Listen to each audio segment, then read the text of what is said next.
ఆ 42 రోజులు జరిగినటువంటి రామాయణం మీరు చెప్పినట్లు నిజంగానే నా జీవితంలో మరిచిపోలేని గొప్ప సందర్భం. అందులో 2 మాత్రం నేను ఎప్పటికీ మర్చిపోను. ప్రార్థన చేసేటప్పుడు కూజంతం రామ రామేతి మధురం మధురాక్షరం అనగానే ఎక్కడి నుంచి వచ్చేదో తెలియదు. ఆ పక్కన ఉన్న ఓ చెట్టు మీదకి వచ్చి ఆ శ్లోకం చెప్పినప్పుడే కోయిలు అరిచి వెళ్ళిపోతుండేది. ఆ శ్లోకం అయిపోగానే ఆ కోయిలు మళ్ళీ అరిచేది కాదు. కూజంతం రామ రామేతి మధురం మధురాక్షరం ఆరుహ్య కవితా శాఖాం వందే వాల్మీకి కోకిలం. కూజంతం రామ రామీతి మధురం మధురాక్షరం ఆరుహ్య కవితా శాఖాం వందే వాల్మీకి కోకిలం. సరిగ్గా ఈ శ్లోకం చాగంటి వారు చదివినప్పుడే ఎక్కడుండి వచ్చేదో ఒక కోకిల వచ్చేది.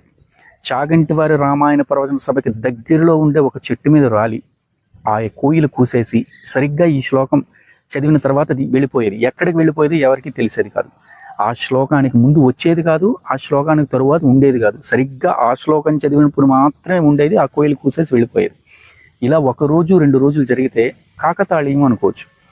రామాయణ ప్రవచనాలు జరిగిన 42 రోజుల పాటు కూడా ఆ శ్లోకం చదివినప్పుడే సరిగ్గా ఆ కోయిలు వచ్చేది. ఆ శ్లోకం అయిపోయిన తర్వాత వెళ్ళిపోయేది. ముందు వచ్చేది కాదు, తర్వాత ఉండేది కాదు.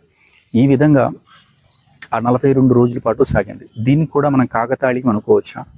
ఖచ్చితంగా కాదు. అయితే వచ్చింది ఎవరు? సాక్షాత్గా వాల్మీకి మహర్షి వారే. వాల్మీకి మహర్షి వారు అది ఎలా చెప్పగలరు? ఆ శ్లోకానికి వాల్మీకి మహర్షికి కోయిలకి సంబంధం ఏంటి అని మీరు అడగచ్చు. ఆ శ్లోకం యొక్క భావాన్ని మీరు గమనిస్తే ఖచ్చితంగా మనకు అర్థమవుతుంది. కూజంతం రామ రామేతి మధురం మధురాక్షరం ఆరుహ్య కవితా శాఖాం వందే వాల్మీకి కోకిలం. కవిత్వం అనే కొమ్మనెక్కి తీయనైన అక్షరములు గల రామ రామ అనే నామాన్ని చెవులికింపుగా పలుకుచున్న వాల్మీకి మహర్షి అను కోయిలను నమస్కరించుచున్నాను. అది దీని యొక్క అర్థం. ఈ శ్లోకం యొక్క భావాన్ని తెలుసుకున్న తర్వాత మీకు అర్థమయ్యే ఉంటుంది వచ్చింది ఎవరు.